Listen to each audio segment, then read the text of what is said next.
있죠.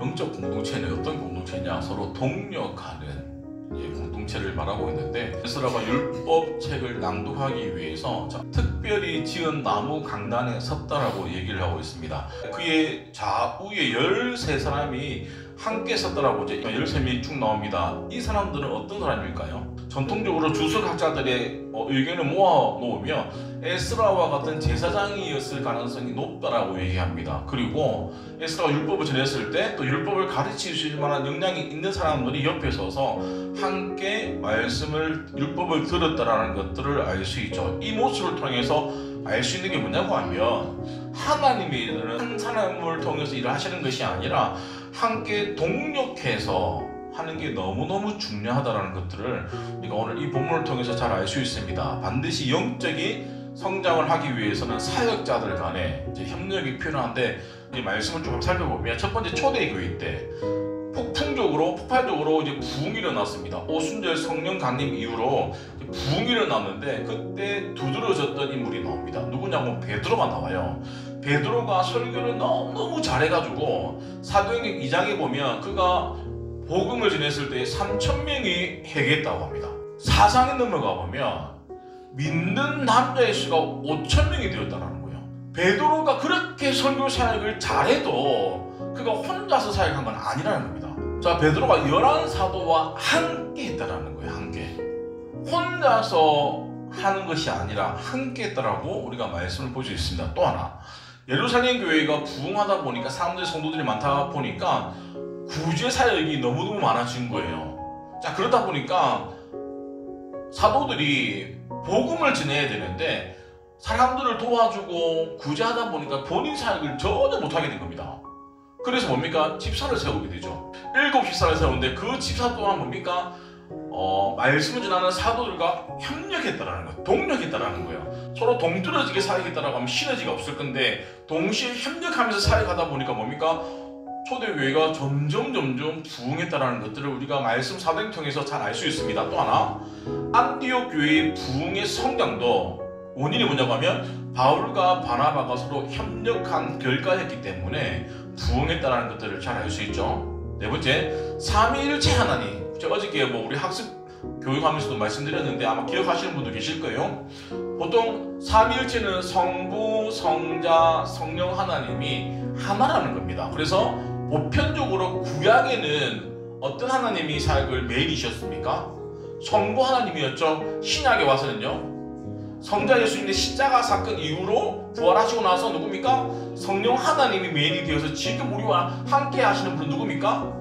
성령 하나님이시죠. 그런데 삼위일체 하나님은 늘 뭡니까? 함께 협력하면서 우리를 지켜주시고 이끌어 주시다는 것들 마찬가지죠. 열방교회가 성장하기 위해서는 물론 사역자 간에 우리가 사모님이나 전도사님이나 협력도 필요하지만, 또 하나 성도들 간의 협력도 너무너무 필요하다는 것들을 우리가 잘 알 수 있습니다.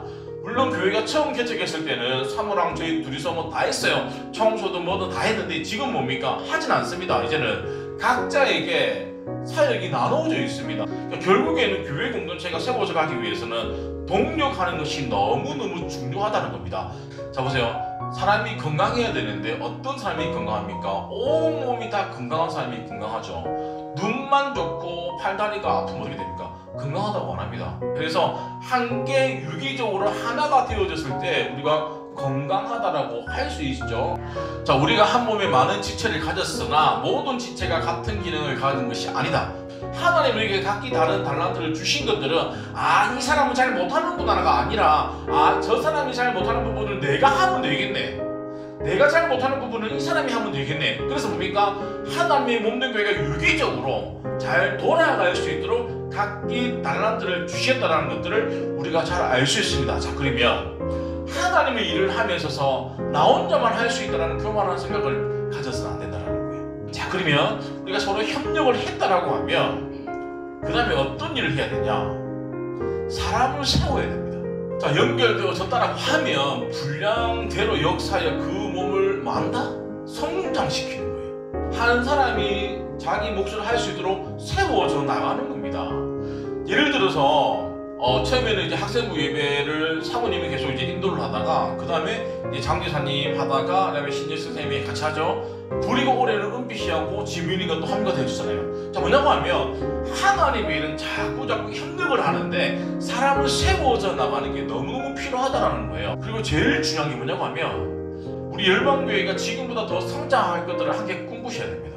내가 내 역할보다 더 많은 것들을 할 수 있는 영적인 욕심을 가져야지 그냥 이대로가 조사원이라고 스스로 만족하고 스스로 한계를 낮춰버리면 결국엔 하나님이 더 많은 것들을 맡기려고 해도 뭡니까? 맡기지 않는다는 거예요. 이 사도 바울의 고백이죠. 사도 바울은 누구보다도 열심히 복음을 전했고 결혼도 안 했습니다. 독신으로서 자기가 죽는 그날까지 온전히 복음만을 전하다가 죽었던 사람인데, 그런 사람도 뭡니까? 내가 내 몸을 쳐 복종하게 하면, 스스로 막 때리면서 복종하게 하는 이유는 남에게 전파된 후에 내가 도리어 버림을 당할까 봐 두려워했더라고요. 하나님이 왜 이 말씀을 기록하게 하셨을까요? 안주하지 말아라는 거예요. 우리가 스스로 그 한계를 절대로 낮추어서는 안 된다는 겁니다. 그런데 그럼에도 불구하고 그렇지 않은 사람은 하나님이 어떻게 하시는 줄 아세요? 촛대를 옮긴다라고 성경은 분명히 말씀하고 있습니다. 이 말이 뭐냐고 하면, 내가 교회를 위해서 봉사할 수 있고 내가 교회를 위해서 열심히 낼 수 있지만 내가 그것들을 내 생각이나 내 환경이나 뭐 자꾸 있는 변명으로 내가 거절한다고 했다라고 하면 나에게 주어진 그 기회를 하나님이 다른 누군가에게 옮긴다는 거예요. 저는 우리 열방교회 성도님이 하늘 주신 그 복들을 한 번도 빼앗기지 않았으면 좋겠어요. 왜냐면 복을 주려고 했는데 내가 준비가 되어지지 않아서 못 받는다라고 하면 그것만큼 뭡니까? 아쉬운 게 없다라는 것들을 기억하셔야 됩니다. 율법책을 펼칠 때에 모두를 썼습니다. 왜 이러냐고 하면 하나님 앞에 율법을 들었을 때 그들의 열정에 대한, 그리고 겸손의 모습이라는 거예요.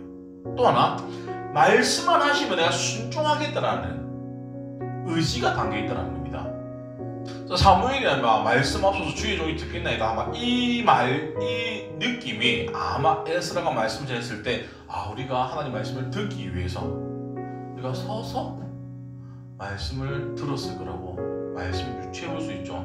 마찬가지입니다. 요셉이 바로 왕 앞에 설 때에 이제 서가지고 뭐 했을까요? 왕의 얘기를 듣기 위해서 썼다라는 거예요. 그러니까 이게 서다라는 이 용어는 의미는 경청 그리고 순종 연결되어져 있다는 것들을 우리가 잘 알 수 있습니다. 그래서 그런 사람을 어떤 사람이냐? 하나님을 경외하는 사람이라고 얘기를 합니다. 자, 하나님을 경외한다는 말이 뭐냐고 하면 하나님을 두려워하면서 두려워는 하지만 무서워하지 않으면서 사랑하면서 섬기는 마음이 경외하는 마음이에요.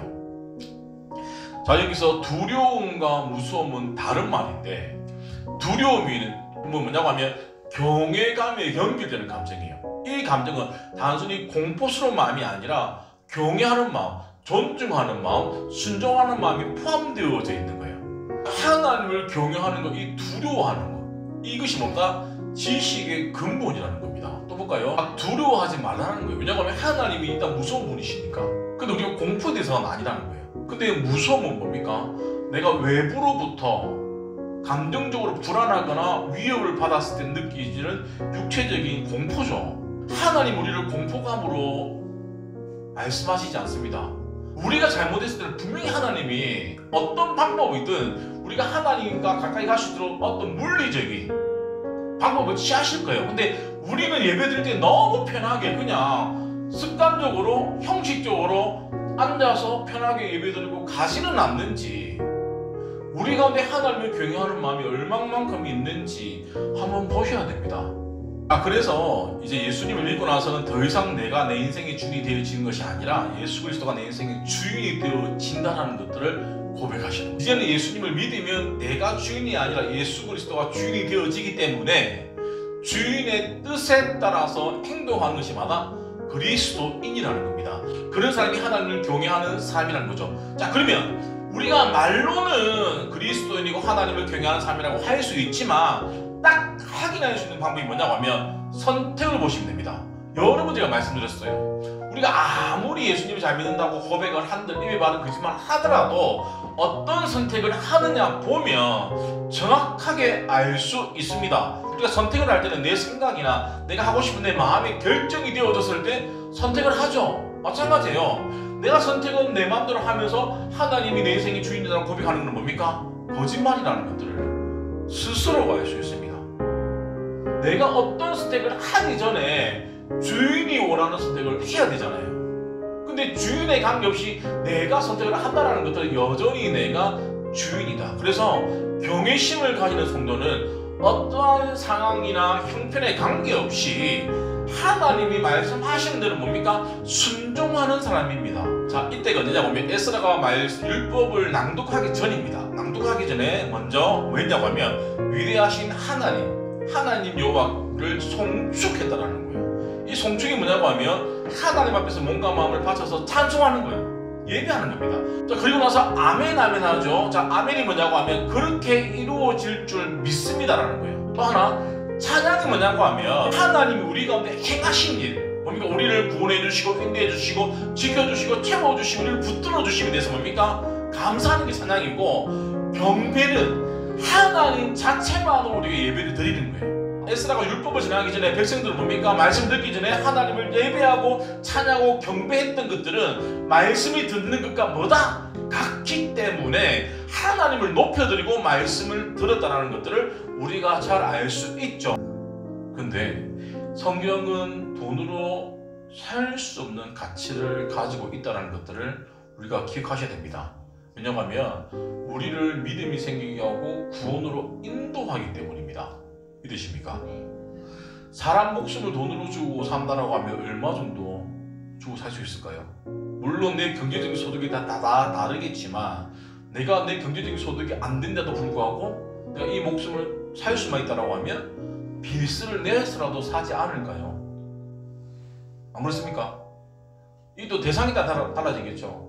내 배우자를 위해서는 조금 우리가 인생 갈 수 있어도 내 애가 내 부모님이 살 수 있다라고 하면 아마 빚을 내서라도 살 것 같아요.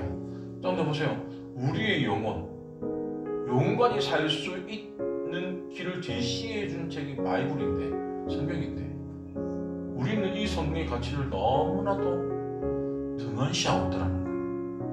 우리는 말씀이 내 생명을 살리는 책이라는 것들을 분명히 기억하셔야 됩니다. 그 얘기 모아놓은 책이 성경책이다. 그래서 이 책은 여호와의 책이다라고 성경은 기록하고 있다라는 것들을 우리가 분명히 알 수 있습니다. 이 세상에 수많은 책들이 있지만 그 책들이 우리에게는 기쁨도 주고 슬픔도 주고 도움을 주지만 우리에게 생명을 주는 책은 없습니다.